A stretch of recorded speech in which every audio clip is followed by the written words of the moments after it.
नमस्कार, आप देख रहे हैं सत्ता विमर्श और मैं हूं किरण राय। कोरोना महामारी के बीच कंप्लीट लॉकडाउन की घोषणा की गई। इस दौरान कई मजदूर अपनी जान खो बैठे, उन्हें अपनी जान गंवानी पड़ी। अब सरकार कह रही है कि वो उनके लिए कुछ नहीं कर सकती, जो इस दुनिया में नहीं है, उनके परिवार के लिए कुछ नहीं कर सकती, उनको कोई मदद नहीं दे सकती, यानी कुल मिलाकर अपना पल्ला झाड़ रही है। जब सोमवार यानी 14 सितंबर को इस बाबत विपक्ष ने सवाल किया कि उन मजदूरों के परिवारों के लिए क्या किया जा रहा है, तो सरकार ने स्पष्ट कहा कि हमारे पास ऐसा कोई आंकड़ा मौजूद नहीं है जिसके आधार पर हम कह सकें कि इतने मजदूर मारे गए या इतने मजदूरों की मौत हो गई जिनके लिए कुछ भी कर पाने की स्थिति में सरकार हो। ये केंद्र सरकार का दावा है। विपक्ष ने सवाल किया कि क्या उनके पास ऐसा कोई डेटा है, क्या ऐसे परिवारों को कोई आर्थिक सहायता पहुंचाए जाने का प्रयत्न सरकार की ओर से किया जा रहा है। तो सरकार ने स्पष्ट कह दिया कि वो तो असंभव सा ही है। केंद्रीय श्रम मंत्री संतोष गंगवार ने अपने लिखित जवाब में सदन को बताया कि सरकार ने ऐसा कोई आंकड़ा मेंटेन नहीं किया है। ये बड़ी अजीब सी बात है, यानी कि लॉकडाउन लगा लेकिन मजदूर सड़क पर ही नहीं आए, इसका तो कोई आंकड़ा ही नहीं है।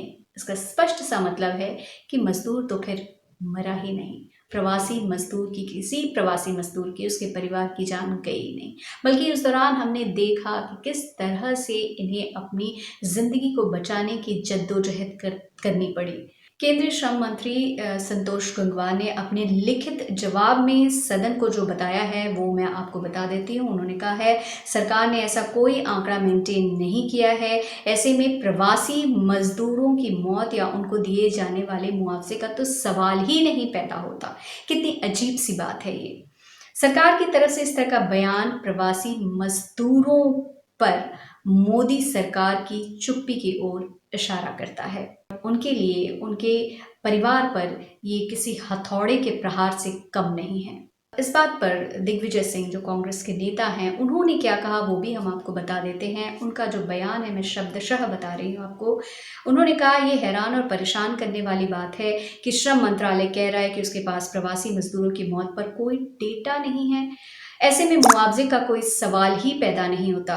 कभी कभी मुझे लगता है कि या तो हम सब अंधे हैं या फिर सरकार को लगता है कि वो सबका फायदा उठा सकती है। बहुत बड़ी बात है ये। यारों, तो मार्च में प्रधानमंत्री मोदी ने पूरे देश में कंप्लीट लॉकडाउन की घोषणा की थी।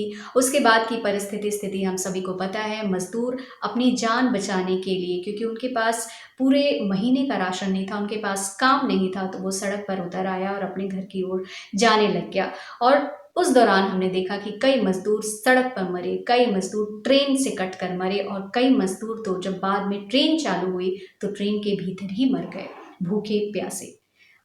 फिलहाल के लिए इतना ही। देखते और सुनते रहिए सत्ता विमर्श।